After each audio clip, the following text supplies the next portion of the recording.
so many rules in 40K, hundreds of events, and constant updates. Skip the learning curve of Warhammer and join the pros. Art of War is led by multiple world champions with decades of success. We teach clinics, stream games, and inspire you to succeed at your favorite hobby. Join our global community of gamers just like you.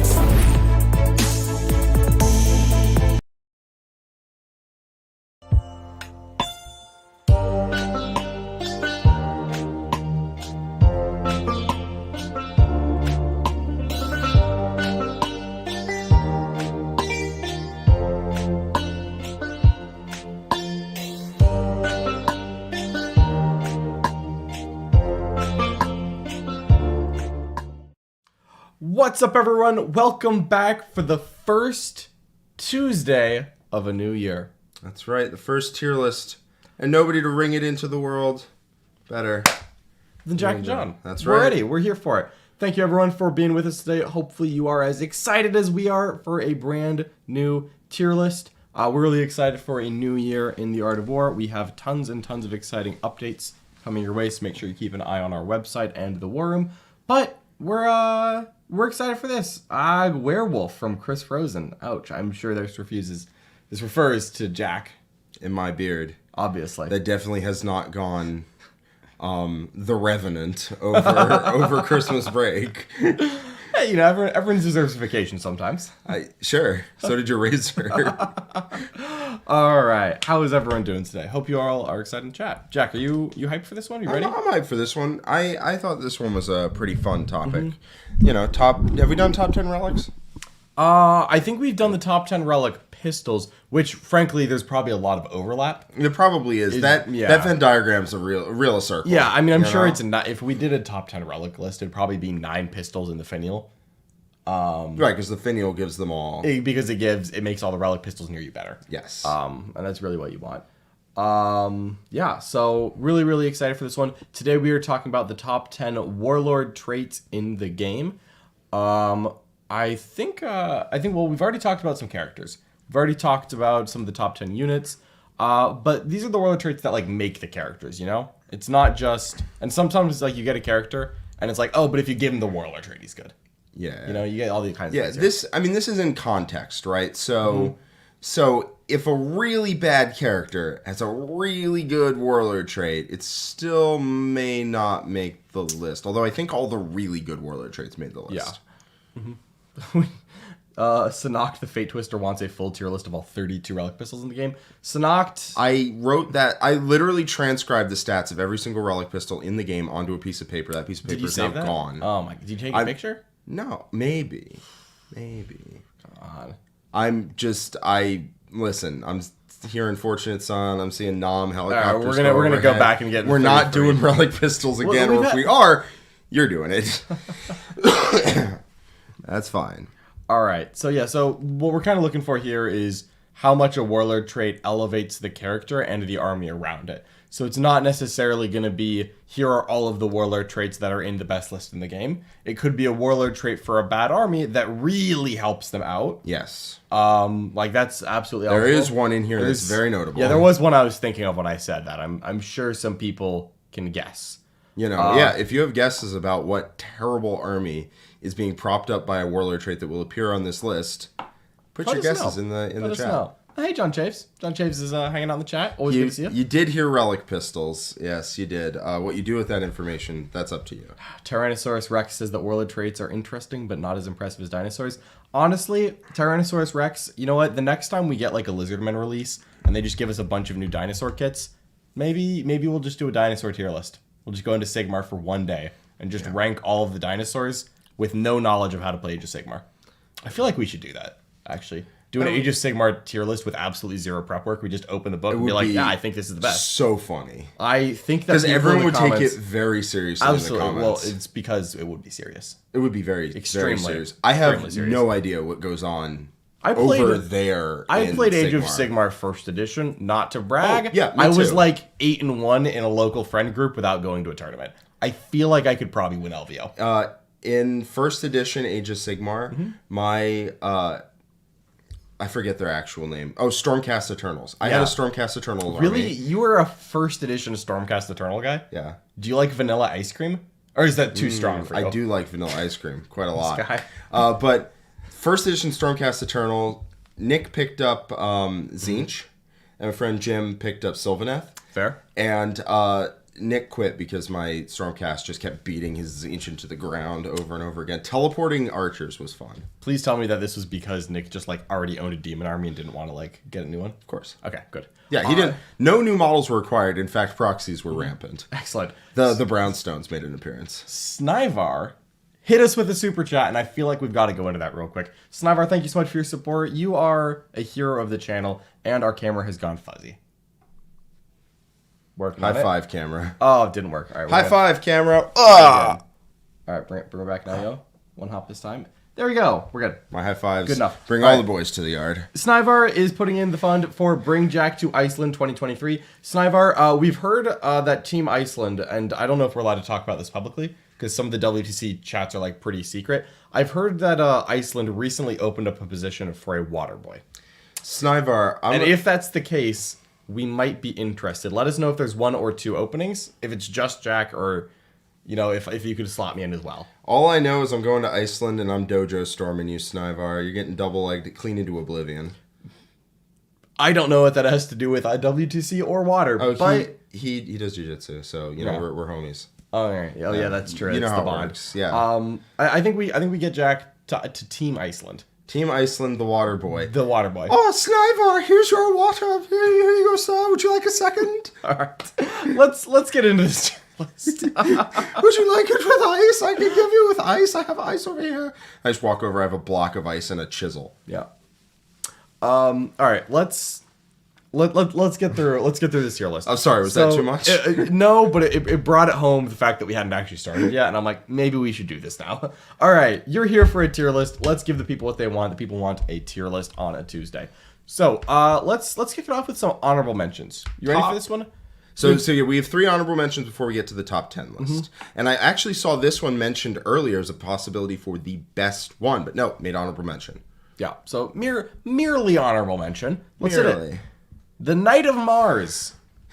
Chris Frozen 2023 Art of War live streams are officially nuts. Just you wait. Always has been. Bang. All right. So first up, we have Knight of Mars, which is one of the classic flip a die to a 6 warlord traits. There's a couple of those scattered through the game, and a common theme here, by the way, is that if there's 4 different factions versions of the same warlord trait with like a minor tweak, we're gonna put that in one slot and just give everyone some props. Yeah, I remember when looking through, there was another flip a die to a 6. I think Night Lords have one. I think it was Night Lords. Yeah, I feel like there's one more out there, but I don't remember who has it. it's like once a turn you flip a die to a 6. But trust me, it's a little more impactful because you know you can take these warlord traits out of context. So we chose to take them in context of who they can actually apply to and how effective they are on the actual table. Harlequins have one. But after they took it off the Death Jester, it's more impactful on it. Right, it's more impactful. You can. combat. I'm honestly still surprised you don't put that on like a Troop Master sometime. What, flip 1 die to a 6 in combat? Save. I don't believe you can use it for save. Oh, I thought you could. I don't know. I haven't used that warlord trait. Personally, there are other warlord traits, let me just put it that way, that I'd rather use on my Troop Master. But anyway, yes, so Knight of Mars, would you rather flip a die to a 6 on like a Night Lord's Terminator Lord or something? Or would you like to flip it for a Crusader who's about to turn those 6s into a lot of mortal wounds? Yes. Would you like your combi melta to hit, or would you like D6 plus 4 mortal wounds? Oh shoot, we forgot one. What's that? Oh, wow. Wow. Yeah, you know, there's always one. There's always one that There's- slips through. All right, we'll mention it when we get to the... You know which one we're going to get. Yep. Yeah, All right. yikes. So let's talk about this. So just the flipping dice to a 6 is always going to be really good. The better a character you can put it on, this one just gets up in value. We thought that a nice Knight Crusader was a pretty impactful dude. He is pretty impactful. Yeah, you notice when he's there. Yeah, Knight of Mars really allows you to lean into the... I'm going to build my army around having a Crusader dump mortal wounds on my opponent as hard as possible. Yeah. There's other versions of this, but honestly, Tyrannus is where this sort of strategy is its best, and it's where it benefits from Knight of Mars the best. So what does Knight of Mars do? It lets you flip a die to a 6 anytime during the game. Yep. All right, It's only one. Only one. And it's on a wide variety of things. It's Yeah. like an advanced roll, a save, a hit, a wound. I think charge. A charge as well. Like You've got a lot of options. You roll the die, then you flip a die to a 6. It's once a game, so it's good. You probably wouldn't take it. But once you go virtuous, which you try and speed run that, Yep. once you get to virtuous, you do it every turn, your turn and your opponent's turn. Yep. So there's nothing like making a charge roll. You rolled a 1 and a 6, well, that's a 12. And then you get into combat and you punch them, and then your opponent hits you back, and you're like, it's a 6 on a save. Blank that save. After I've taken it. Yeah. Yeah, You it's get to roll them first. Pretty ridiculous. But also, when you do calculated targeting, this guy dumps mortals. You know that battle cannon there? That's not a battle cannon. That ain't no battle cannon. That is a thermal cannon, my man. And that thing is dumping D6 plus 4 mortal wounds clean on your opponent's head anytime you want to at a Knight of Mars. So it's pretty good. It's pretty impactful. And it's on a big lad. And later in the game when you can flip, Yeah, if you manage to get virtuous like end of turn 2, which isn't easy, but it's like totally possible. Yeah. You can then like get 6 6s for turns 3 through 5, because once you get virtuous, you usually don't lose it. Yeah, And then you flip 1 on turn 2 because you burn your once a game 1 before you go virtuous. Yeah. And then you're just like, boom, I've got 7 6s lined up. Here's 4 different like mortal wound activations, and here's a couple auto pass saves when you're trying to deal with this guy. It's a whole thing. Super Baharoth is out here with the $5 super chat. What about the Daleth Sept Warlord trait? Jack, what do you think about Daleth, other than that it's the sassiest Tau Sept? Super Baharoth, I don't know what the Dallas Sept trait is. I'm sorry. And you're not gonna Is go it find something about doing things with Kroot? Because that's weird. I would bet that it's like Kroot can benefit from marker lights while within 1.5 inches of the Warlord. I think Kroot benefiting from marker lights is the entirety of Dallas Sept. I think that it's Super Baharoth, something. please, Maybe you can use please their save leadership or Jack something. from having to look this up by putting I'm not it in the chat. I'm not. I'm not. But I'm just because going to of your speculate super about what chat, it could be. Yeah, if we get one more super chat, Jack will look it up and backtrack though. But maybe you can just post it in the chat to save Among us all of the Warlord traits, it's certainly one of them. Yeah, and you can right never up there take with that bad away. ones. Yeah. All right. So there are a bunch of other things you can use to flip dice to 6s. Whether or not this is better than... It's the Kroot can use marker lights and get +1 leadership. Who knew what the Daleth Sept trait was? No, he said it's like... Oh, yeah. It's not a good Warlord trait. I'm hoping that Sanoct is correct. Well, if he That's is, what I then want. he is. The Daleth Sept trait is wild. Yeah. Cool. Yeah, don't value your Kroot people. Not good. They're throwaway pieces. You're not ever going to make them more than that. I'm sorry. All right. Snivar says Jack the Waterboy, John the Masseuse, and also that he would never get double legged by a blue belt. That is true. I don't know how to do takedowns. Pulling guard, though, I can do that. There you go. All right. Well, Ready for the next honorable mention? Ready for the next one. This is a personal favorite of mine. Yeah. One that I kind of wanted in the top 10, but I understand when you look at the 10 that made it, how this happened. But let's talk about my favorite Warlord Yes, trait. because we did come up with this list and order them together. Yeah. All right. Alien Cunning.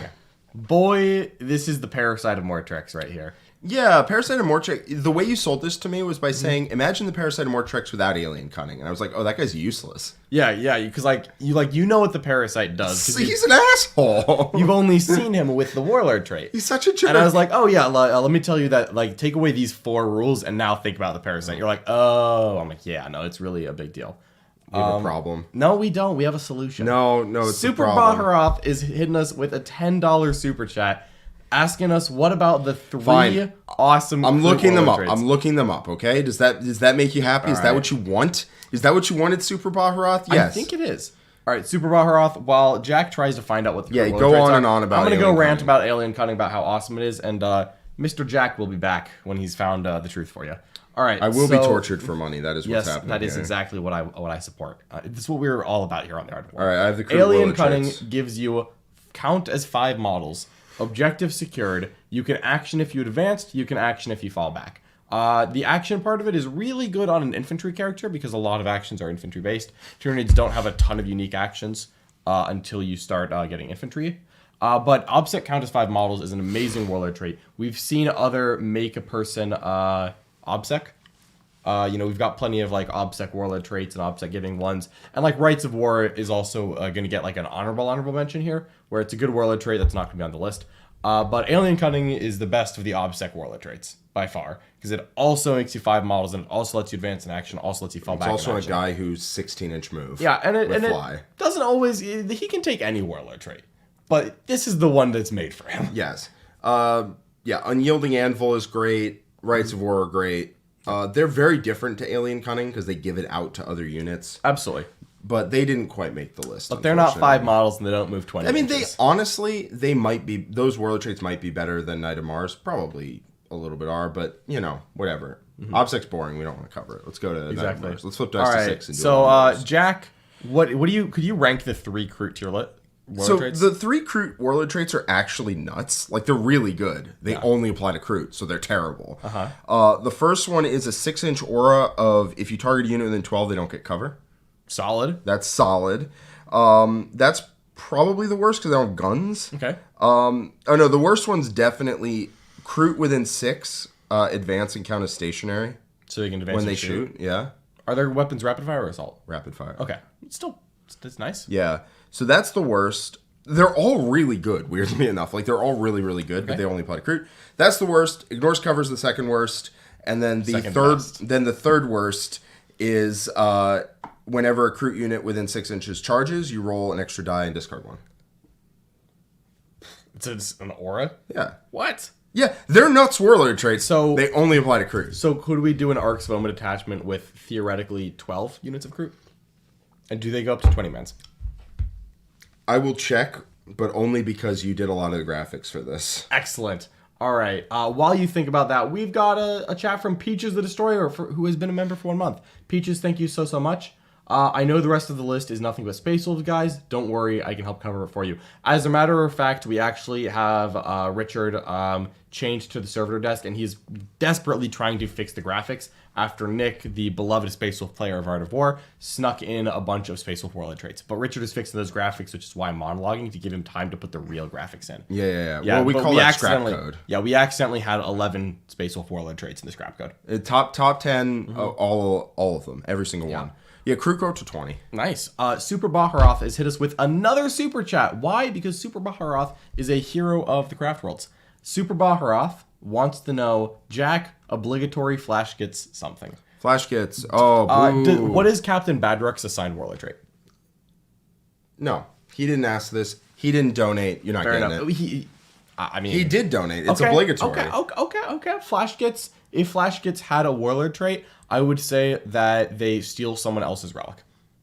That'd be really cool. They just walk up and they're like, "That's mine now. Give." Yeah, no. It's 1 CP. You buy the warlord trait for this guy, and this is made up for the record. Just in case that is unclear. Yeah, I'm picturing some RTT or some guys like John said. I get to do this. You give a Flash gets captain. This is a new unit. The relic. Oi gets, that's mine. And you find out what it does when you get to the game, and you randomly roll 1 relic that your opponent has, and just random you put them on a list and you d6 it, and then that relic is also the captain's. That would be is also not you. No, you don't take it. I'm not trying to. No. See, because I was patient. Yeah. It worked. We got another one. All right. Super Baharoth is in here with another super chat, ready to drop all. This is great. Honestly, Super Baharoth, when will you change your name to Super Badrock? Just theoretically. Just steal it. Captain Badrock. Find out what this guy's warlord trait is. He has killer reputation. On enemy units within the captain. 3 inches model, -1 leadership, and -1 combat attrition. And while freebooters within 6, add 1 to leadership. So it's a 3-inch aura. Yeah, no. 3-inch aura, -1 lead in combat attrition. 3 inches, not 6 inches. Is that honestly? I was thinking, that's not even terrible, but it's not exciting enough. No, certainly not. All right. Well, thank you so much for that. I think that's Alien Cunning. All right. So let's get to the last honorable mention. Hit it. Diabolist. Although this is a shout out to a lot of the Feel No Pain traits, this is just the best one. Diabolist is 5-up Feel No Pain, and you cannot reroll wounds against him. There is an Iron Warriors one for +1 toughness and 5-up Feel No Pain, probably the second best. And then there's a lot of Warlord traits that are 5-up Feel No Pain. There's Superior Creation. Yeah, you named the one I can remember. Yep. Iron Hands have All Flesh is Weakness. All Flesh is Weakness. Yeah, that's it. Okay. Where was the list? Definitely more. I don't know. I blame Nick. Yeah, no, he probably came in and took it when he was changing the space with Warlord traits. Yeah, probably. Yeah, there are a lot of Feel No Pain Warlord traits, and they all get an honorable mention because the bigger guy you can put it on. Oh, there's what's the Bloodthirster one? Jack, this is one you'll know and I won't. Brazen Hide. Brazen Hide. That's really good. That it's objectively not the best of them by like looking at the trait, but when you consider what it goes on, it might be the best. He put it over there. It's Nick's fault. Obviously. All right. Superior Creation, Unholy Fortitude, Unyielding Metal, Adaptive Biology, All Flesh is Weakness, Diabolist, and Brazen Hide. Probably more. It's a fairly common Warlord trait. Yeah, and it's always pretty good. What was the Death Guard one that Mortarion has? Oh, Revoltingly Resilient. Got it. He is not. I told you, my memory for pointless nonsense is like real good. My memory for what I did 2 days ago, terrible. Mm-hmm. How can we forget about the top tier 5 of Feel No Pain from Bloody Rose, Incandescent Reprisal? Is that the one where you get bopped and like you might accidentally deal a mortal wound as you get hit? That sounds right. It sounds right, but like, by golly, I don't even know that one. I am off the hook because that's no longer legal rules. No, Bloody Rose is legal. Bloody Rose survived. Yeah, they came out after the document, so they're not included in it, and therefore just legal until it's otherwise. Cool. I mean, I'm not sad about it. Not all of them should be legal, to be honest with you. I don't know why they rotated, but whatever. Continue. All right, let's dive into the actual top 10 here. These are ones. Some of these will be surprises, some of them will not. That we feel are just legitimately really effing good. Yeah, we just think these are great. Yeah. We're gonna start off with number 10, which is one of my personal favorite ones that I've never really heard of before. But I am so excited for the one day distant future when Lion L. Johnson returns and I play Dark Angels again, and that's what I'm gonna use. Watch. This is the perfect anti-Nick strat. This is the perfect anti-Nick Warlord trait. As a matter of fact, I can probably guarantee that the next time I play Dark Angels on stream, I will take this and I'll just happen to be against Nick Nanavati. So and weird. He's not going to know how to party. So weird. It's so weird. So weird. I'm going to do it. Yeah. This is watched.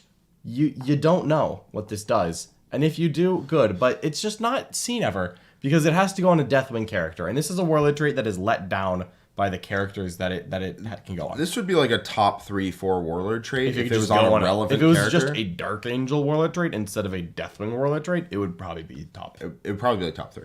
All this right. is nuts. It's a nuts Warlord trait. Once per game, this model can deny the Witch. Mm-hmm. That's good. That's not like great though. However, the one additional time, it doesn't have to be within 24 inches of the enemy. Right.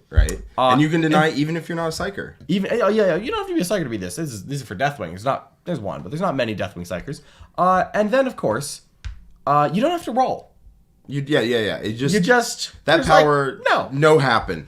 No. You know, Nick puts on, like... he uses a Fate die, and he uses... Focus Will, and he gets a 13 on the cast, and he goes, haha, you cannot deny. And you're like, I don't know, Watched gets a 14, 15, doesn't really matter. It doesn't matter where I am. Yeah, Watched is a 420, 69, like, that's what I rolled. Stop, that power does not go off. Yeah. And it's once per game, so just once a game you tell a spell now. But, like, there's so many armies right now that rely on their psychic powers that this is insane. A lot of people like psychic secondaries, and telling them no is great. 1,000 Suns that try to teleport people. Bellicor who tries to teleport people. Like, the first time they have Flamers in combat, what are they going to do? They're going to stay in combat and teleport out with Bellicor? No. Stop. Desist. I watched that. No. Get watched on. Yeah. Get watched, GG. Picture a Tyranid army that tries to use Onslaught. Literally, the first time they use Onslaught, they just pay the unit tax. Stop. Yeah. They go to Onslaught, they advance their Flying Hive Tyrant right at you. They're like, I'm going to hit you and run away. Nothing you can do about it. And you're like...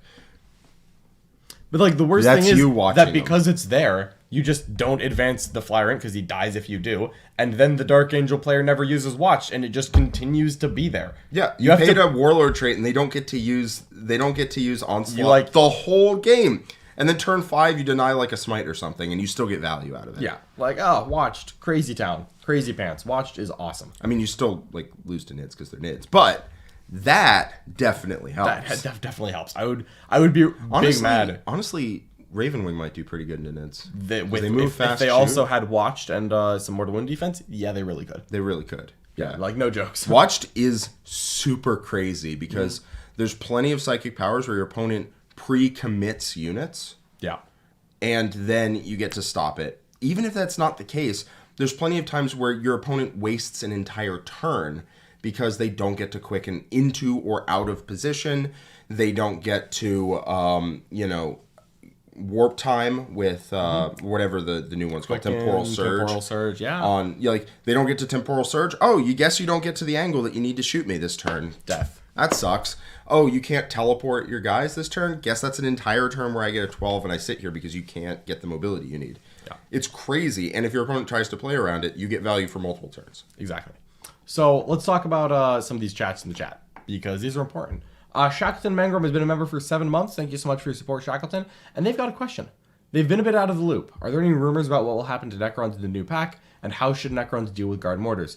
Shackleton, unfortunately, I have not really been paying attention to the rumor mill. Yeah. So I'm a little bit out of the loop on that aspect of it. But GW did announce the pre-order date of the new Arcs of Omen pack. So you can expect that the GT pack, the book itself, will be covered relatively soon. Because they already announced it on their website. We don't know exactly what dates any supporting documents will come out, but one would assume that it would be relatively near the Arcs of Omen book. They're probably not going to be 3 months apart, So hold tight. I'm sure that stuff's coming soon. How should Necrons deal with guard mortars?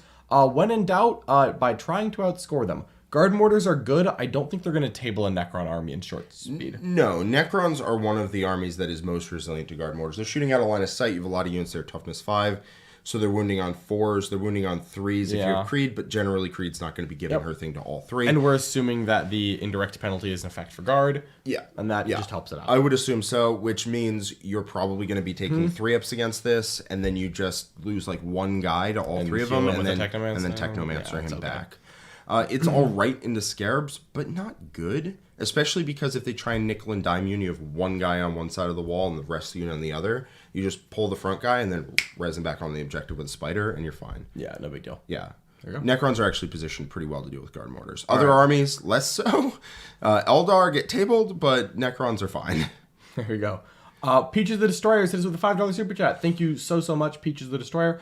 Why does everyone sleep on Ragnar? He's a great melee character and a buff piece for a melee/movement brick, and hey, fight first isn't shabby. Ragnar is still pretty good. I think that the main reason people sleep on Ragnar, I think there's 2 here. One is that he unfortunately is only equipped with a bolt pistol. And it feels like a waste to take a character who can't take a relic pistol. Jokes aside, though, a lot of people prefer Space Wolf successors to Space Wolf's pure. Ragnar is pretty good, and if I was taking a Space Wolf list, I would consider Ragnar. But the thing is that if I was taking a Space Wolves list, I'd be more likely to take a Space Wolf successor. Ragnar's also on foot, right? He's also on foot, so Ragnar's not a reason to play Space Wolves. If you're playing pure Space Wolves, I'll look at bringing him in. He's a very good foot character. But then you're like, could I just get a faster character with a custom relic warlord trait? Could I just be successors where I get double exploding 6s and all that? And generally, you're getting more value out of successors. And that's why one of the reasons you don't see Ragnar that often. In pure Space Wolf lists, I see him sometimes, not terribly often, because again, you can usually just kit out a faster lord. Yeah, speed is everything. A guy that's on foot is very ignorable for a lot of the time. Yeah, unfortunately true. Zlak Onion. Slack Onion. Is there a warlord trait in the game that would make flash kits usable, or make them even better? I think the number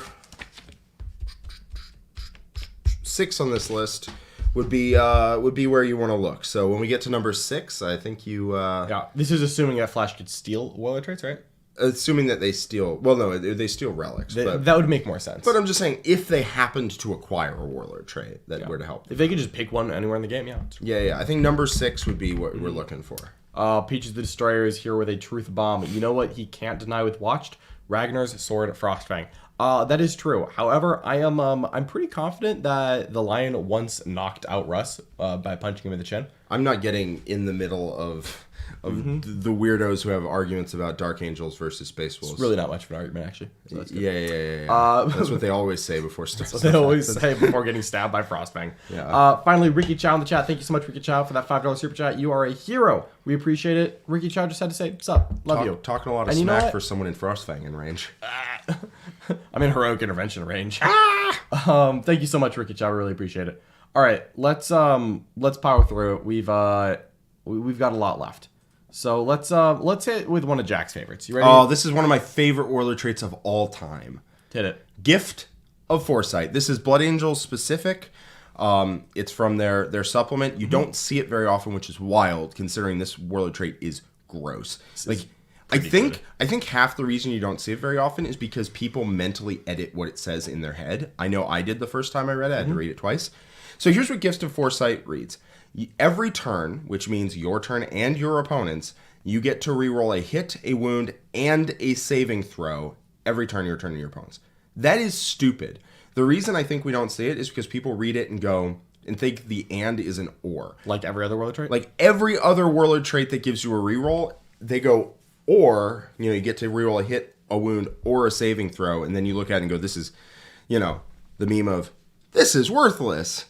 This reroll a hit, a wound, and a saving throw is a little more gross. And it's not per battle round, it's per turn, so yours and your opponent's. That's 6 rerolls every battle round, which is pretty good.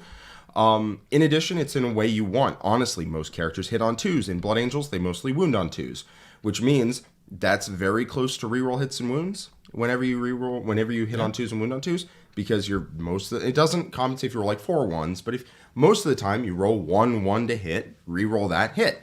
You roll 1-1 to wound, reroll that, you wound. Cool, here you go. Then when you take hits back, you reroll a save. Same thing on your opponent's turn. It is one of my favorite styles of Warlord trait or character where they are both very durable and bop in combat. Yep. And so I love Gift of Foresight. And every time I tell my opponent, they go, wait, it's and you get, because what happens is I'll reroll a hit or like I'll hit all my attacks and I'll reroll a wound. And then my opponent comes back and I reroll a save and they go, was that a CP? And I'm like, no, it's the trait. They're like, you used it on the wound roll. I'm like, but that doesn't mean anything.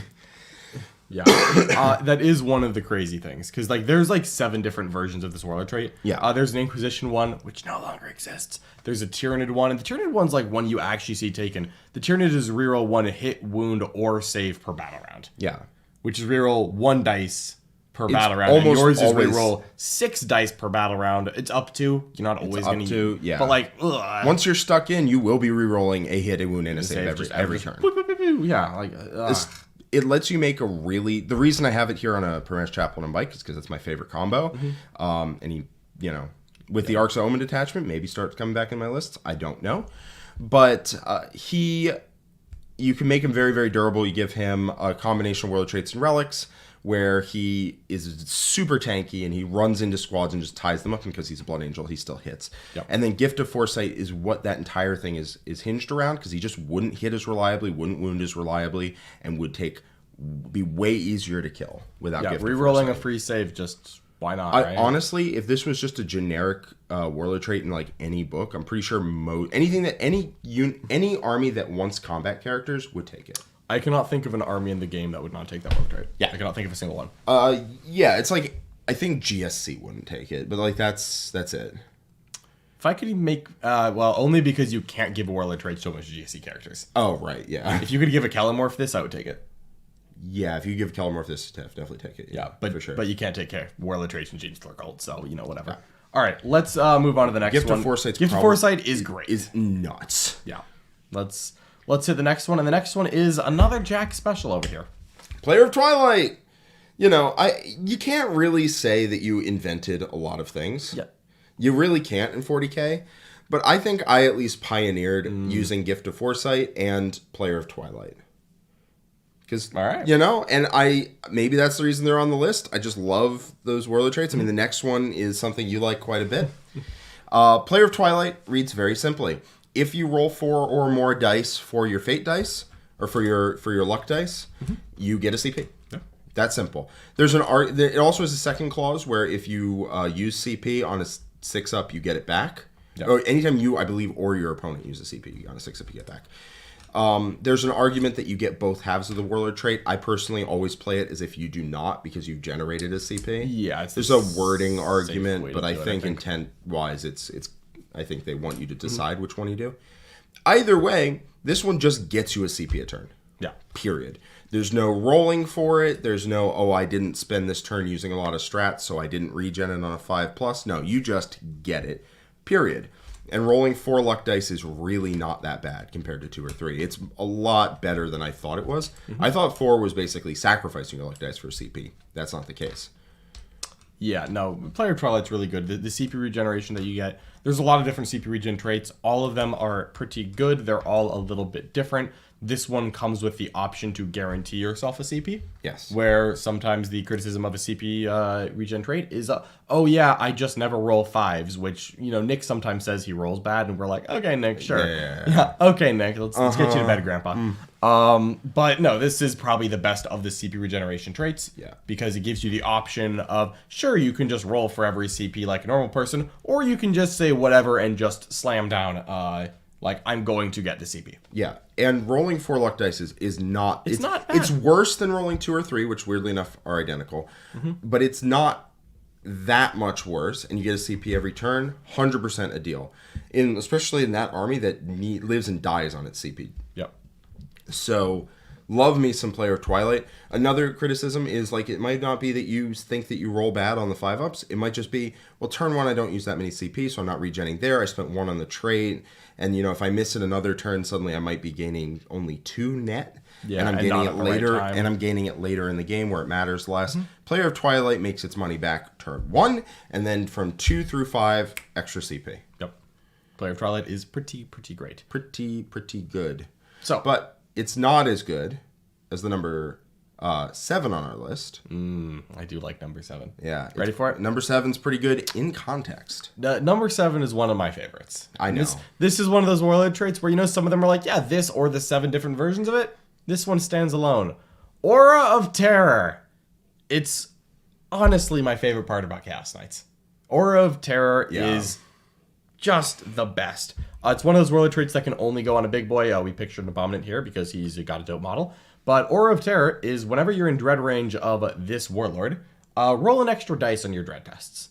And discard the lowest. Don't you also roll an extra die on your leadership checks? Yeah, also on leadership checks. Yeah, that's pretty scary too.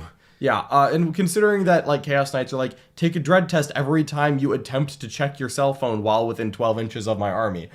Take a leadership check, and by the way, the penalties are severe. Aura of Terror is just phenomenal. Yes. It just turns the dude who has it into just, like, an unholy, like, oh god, I have to get away from this guy.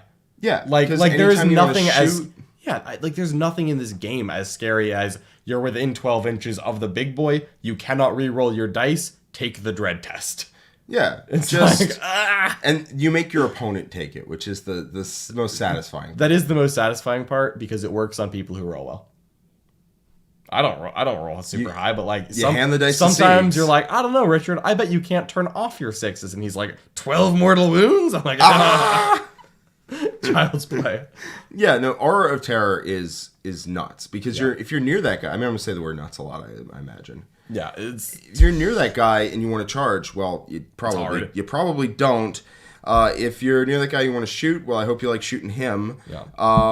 Yeah, it's no fun at all. If you take any damage near the big knight, including the morale phase when it terror shades you, it's going to be worse, and then the morale check is going to be really bad. Because the roll 2 dice take the highest takes that like, I only fail on a 5 or 6 to like, oh man, I'm probably failing this. Do I want to spend 2 CP on this leadership check? No. Damn. Like seriously, like you shoot like an intercessor squad and you kill like 3 guys. You kill 3 of them, and it's like, oh yeah, well, you know, I lost 3 on leadership 8, so I fail on a 6. Okay, well, here's the Aura of Terror guy. I go from failing 1/6 of the time to more than half of the time. Because it's like, -1 leadership and roll 2 dice, take the highest.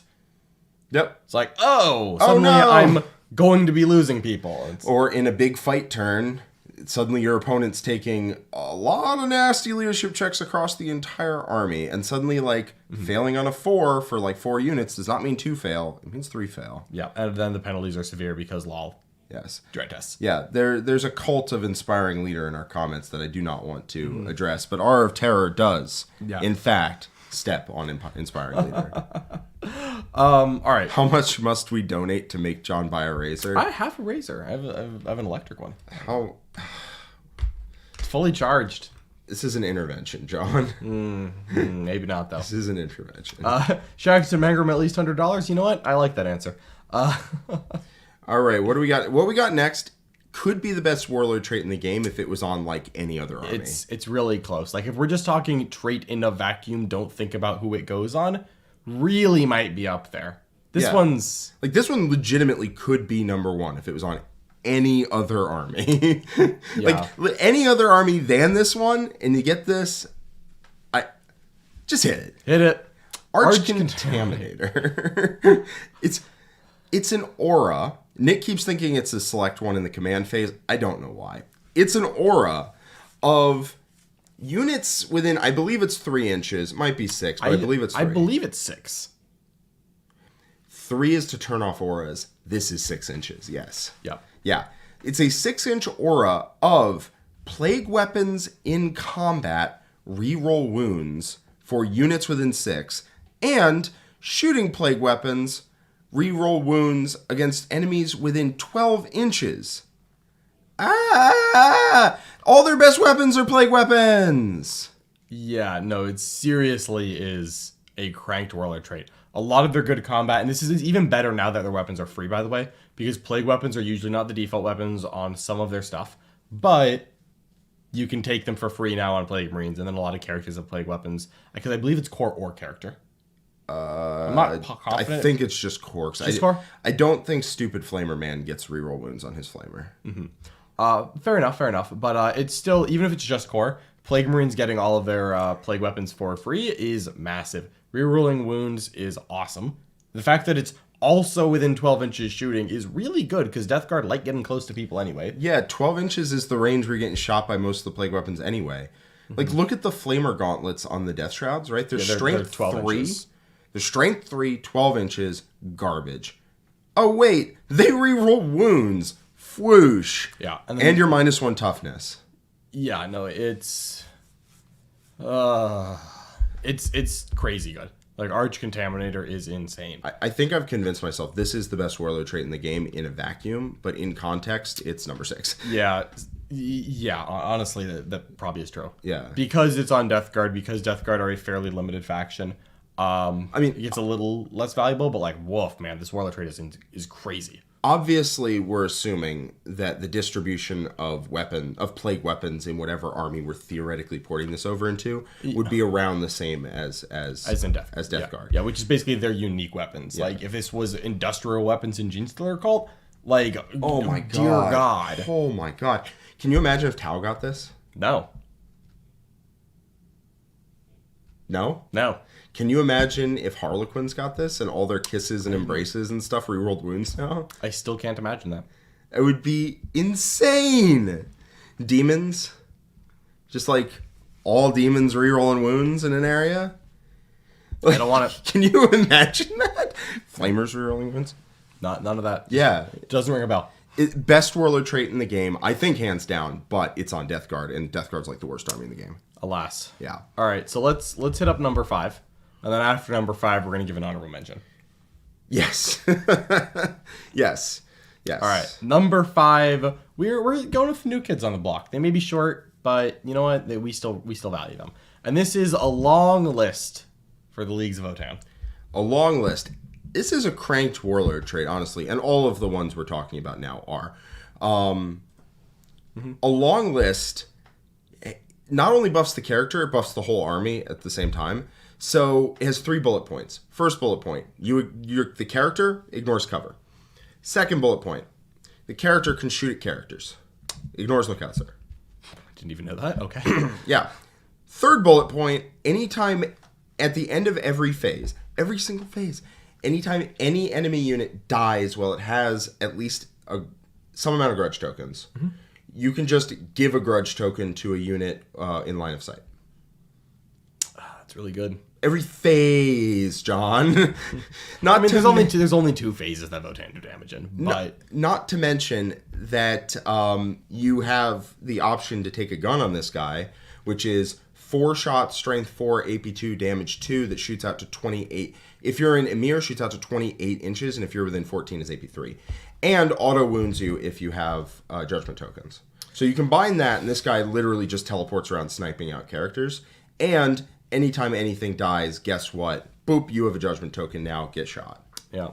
By any chance, when you're handing this out to someone, is it at the end of the phase? Yeah. Okay, still. So you can't kill, pass it to somebody, shoot them. Right, that's what I was asking. Yes. At least as far as I believe it's end of phase. Yeah.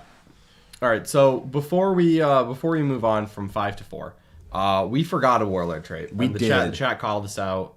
Chat actually called it number 4, which is yeah, honestly, it might even be higher than that. It's pretty good Warlord trait. it's a pretty good Warlord trait. It's a pretty good Warlord trait. So I don't actually know the name of it is. It's Master Armorer. Thank you. Yep. Which I have no idea how we forgot this one. Honestly, I forgot it was a Warlord trait. That's right, because it's kind of like part of the Brocure Forge Master kit. Yeah. And we forgot that it's actually I honestly just like see it as part of like, oh yeah, you upgrade him to Forge Master, he does this now. Yeah. I like forgot like, oh, it's half of it is the upgrade, half of it is the Warlord trait. Most of it's the Warlord trait. The Warlord trait's pretty great. Literally, I think probably about 3/4 of upgrading to the Forge Master is for access to Master Armor. Yeah. Well, it also gives you 5 free CP for just being like the Forge Master. Yeah, but you have to do bookkeeping for it. You so want I'm to not do happy. both, of course. What do you think the trait does? So my memory of what the trait does, Yeah, because I'm guessing you remember something and then it just does like one thing more. is that you, instead of rolling a D3 to heal, you heal flat 3. Yeah. Which means that you heal flat 4 if you happen to be a Forge Master, which is the only way that you're allowed to buy this. Right. And then also you once per turn I think it's per phase. No, it's not phase. I know it's not phase because I know if you burned it in shooting, you can't use it in combat. Once per turn, maybe battle round, you pick a vehicle within 6 inches, a vehicle or exo armor, and when it fails a save, you revert the damage to 0. Yes. So I think did I get it? You got it. All right. You nailed it. Whenever you repair a model, you heal 4 or 3, and a 4 while you have an ECOG, 1 or more ECOGs, which you will. Oh yeah, sorry. And then when a saving throw is failed for a vehicle or exo frame within 6, you make it damage 0 once per battle round. I'm glad I got the exo frame. Yeah, no, I'm impressed. Impressed. Your memory for random, pointless, nonsensory rivals my own. Indeed. So yeah, we forgot that Warlord trait. It should be somewhere on this list, probably towards the front end of it. Yeah, but we forgot it, so it's not on the list. You have that next to, a land tank, and you're just like, no. Hate that. Yeah, because it's after you fail the save. So, they hit you with a bunch, you pass some saves, and you're like, that one that went through? No. Mm-hmm. Yeah, and it's also not the first one, which you can't bait it out. It's just you get to use it once. Yeah, hate. I know. Nothing but hate. All right, let's move on to number 4 here. Another one that Mr. Jack is going to love. All right. BBK, Brutal But Cunning. Brutal But Cunning is exactly what it sounds like. It's pretty brutal. Kind of cunning. Yeah, it's pretty good. So the way this works, and this is exactly the same as Competitive Edge, which, rip. Competitive Edge has now become illegal as of Pour one out for the succubus. Pour one out for the succubus. It's become illegal as of 3 days ago. Mm-hmm. But it works exactly the same. If they ever bring Competitive Edge back from the Cult of Strife supplement, it works identically to Brutal But Cunning, and it is equally good. Brutal But Cunning might have better distribution. Like, you can take it on war bosses, but does a war boss actually hit harder than a succubus, or do they both kill everything they hit?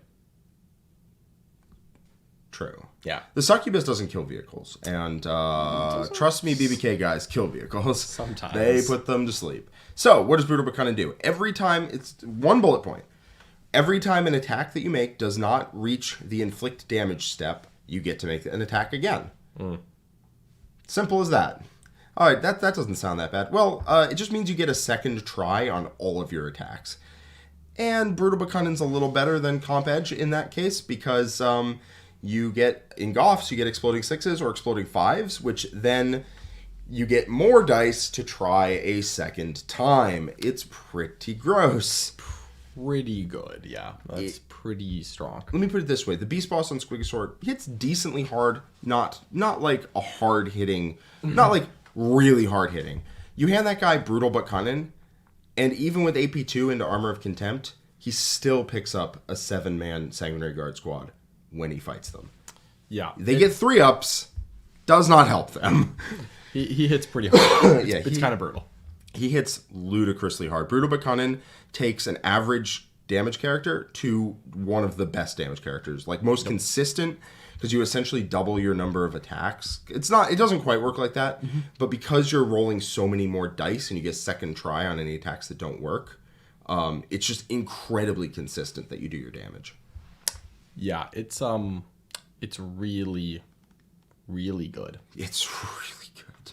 Yeah, nothing. You can also game it because anything that says you make 3 attacks with this weapon and no more than 3 attacks can be made with the weapon means that those attacks cannot be made. Like if you brutal but cunning and you biff those attacks can't be made with that weapon. Yeah.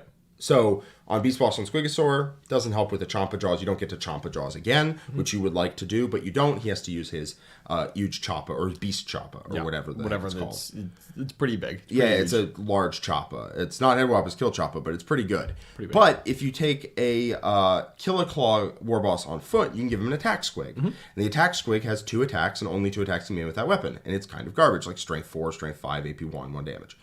If you use that weapon, you make those 2 attacks, and oh look, the garbage attacks, they didn't go through their armor. Oh no, that's 2 attacks that didn't hit the damage step, and you can't use them on the squig attacks anymore because legally you're not allowed to. So they go to the Killer Claw, and you get 2 additional attacks out of the Killer Claw. Sometimes. Depends on what tournament you play it.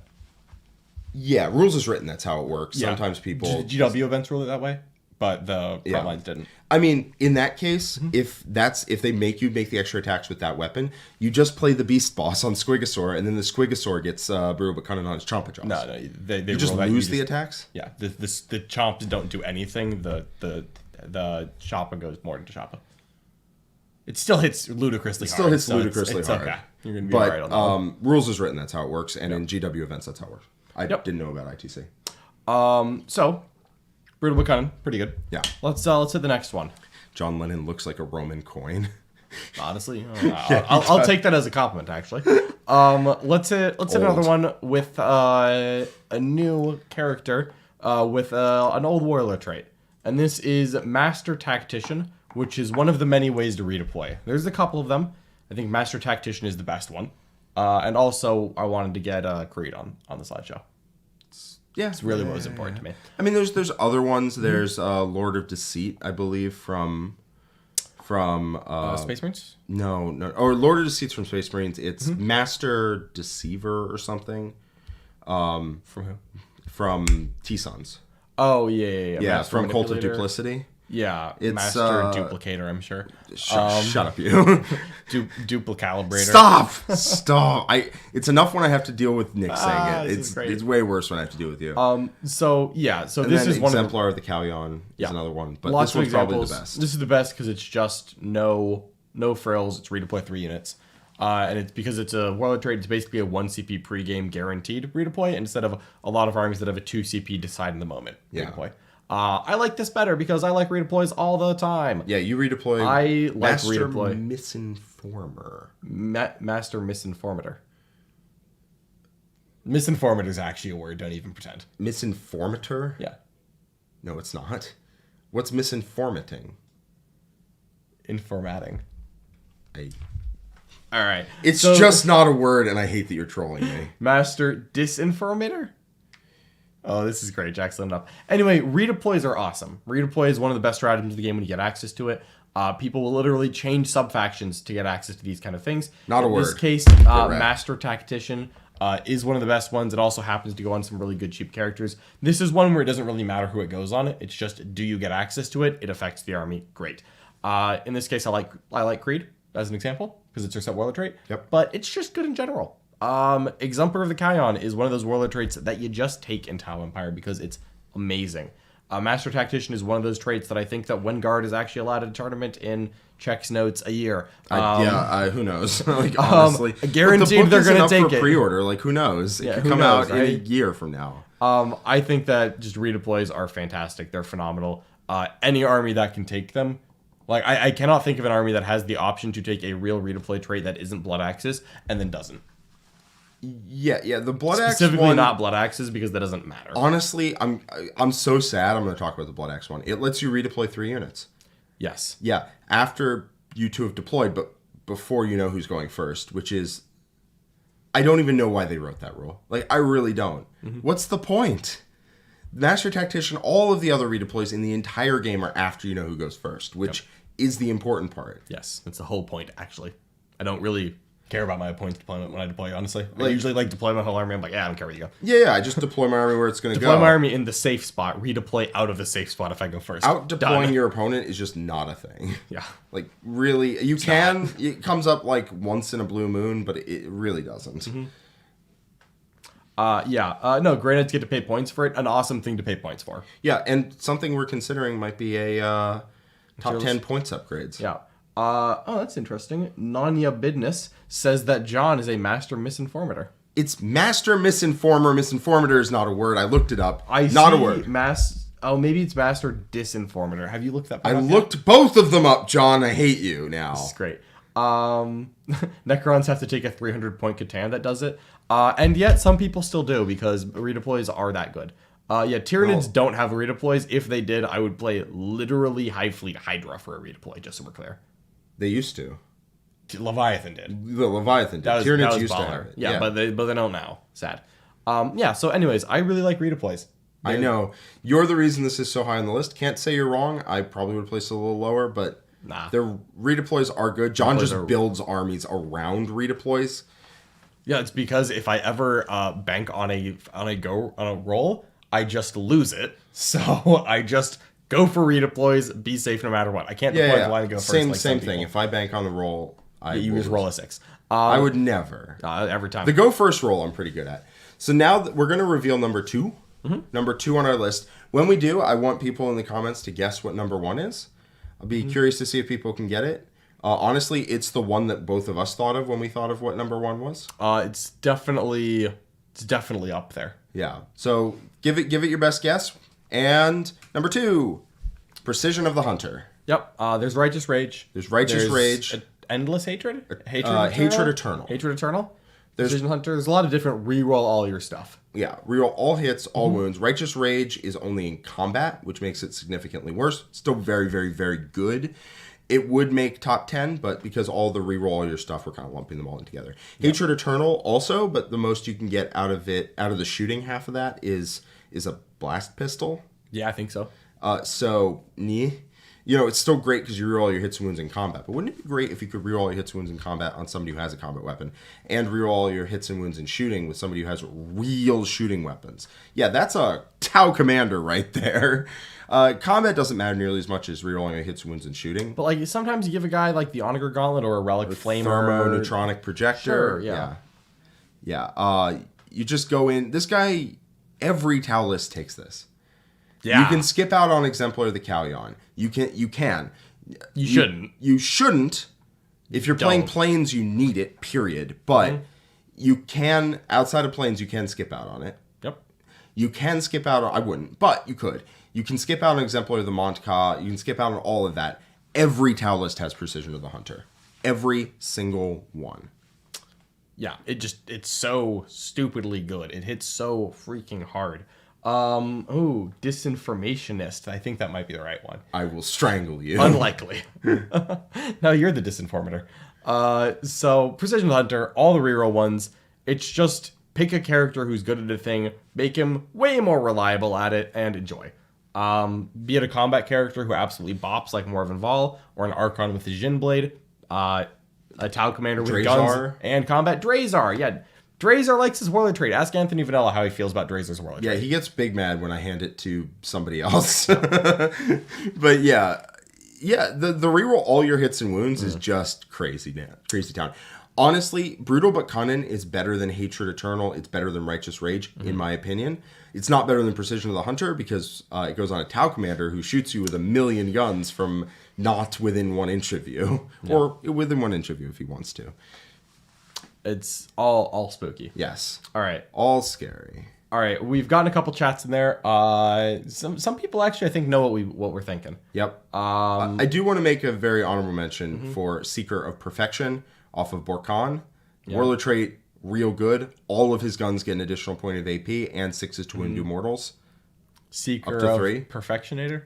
I swear to God, I will end you, John. Yeah. Brutal but redeploying. That's my favorite so far.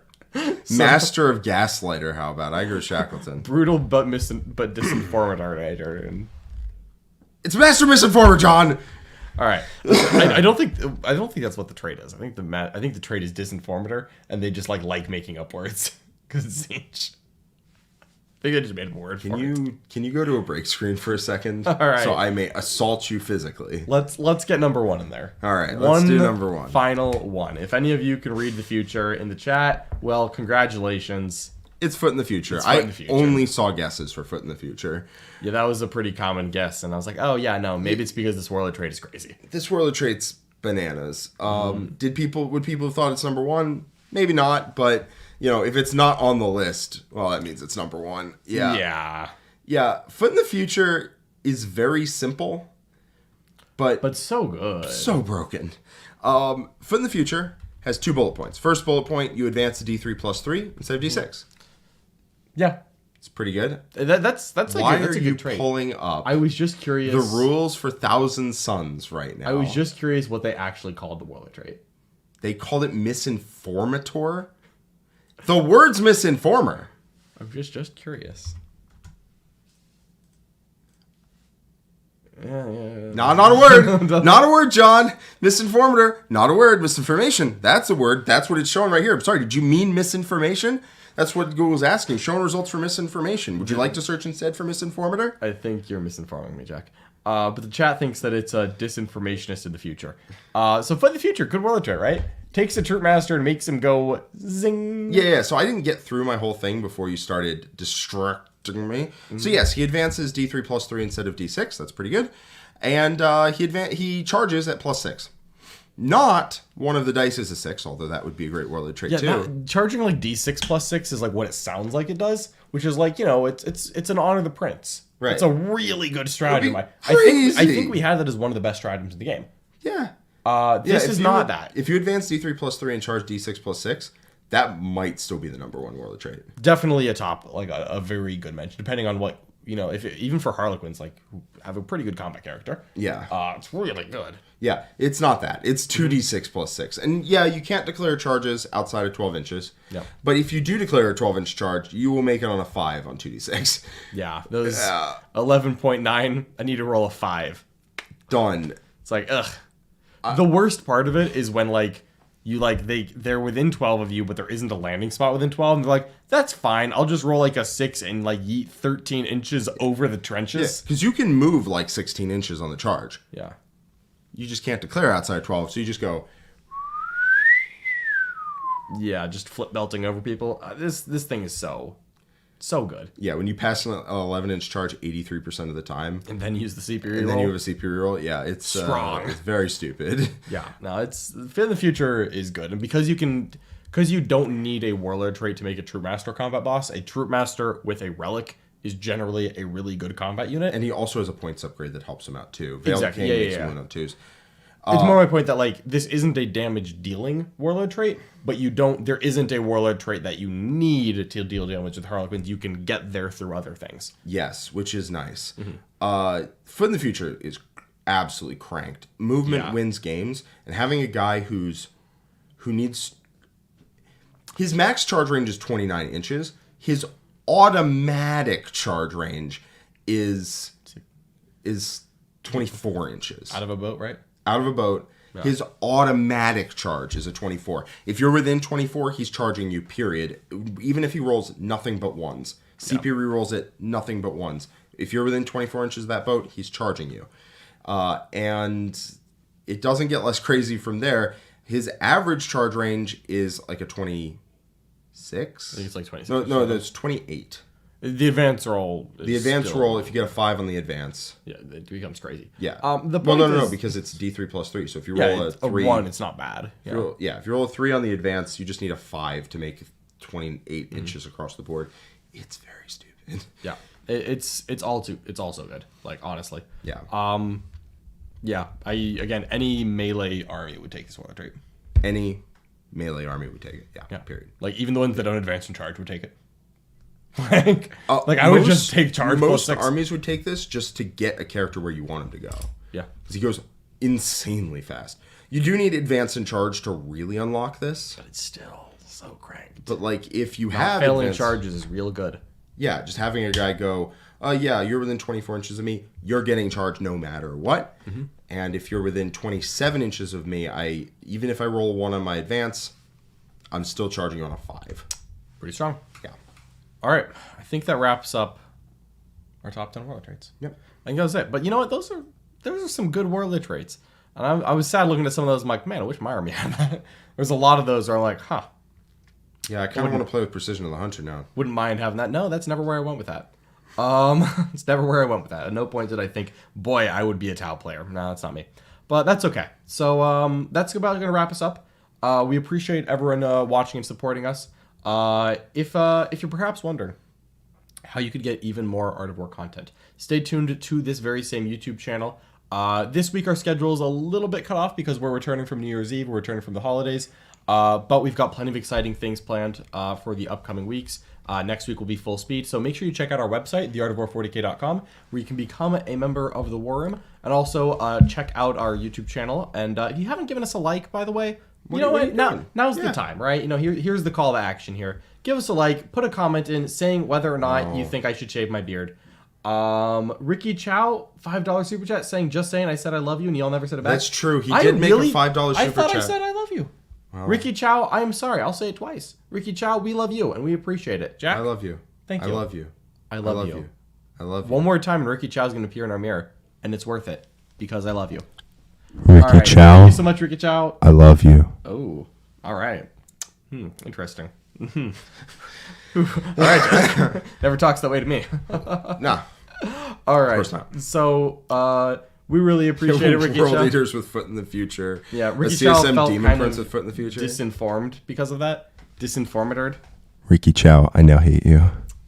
He said he even spelled it right. He said disinformed, and you hate him for I that? swear to God, John, I will pick the chair up that said you're it sitting right. in, and I will put it in the middle of the road. Disinformed is like okay.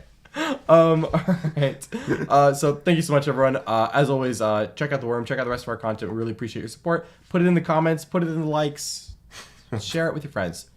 We'll catch you next time. What are we doing? What are we doing? There's so many rules in 40k, hundreds of events, and constant updates. Skip the learning curve of Warhammer and join the pros. Art of War is led by multiple world champions with decades of success. We teach clinics, stream games, and inspire you to succeed at your favorite hobby. Join our global community of gamers just like you.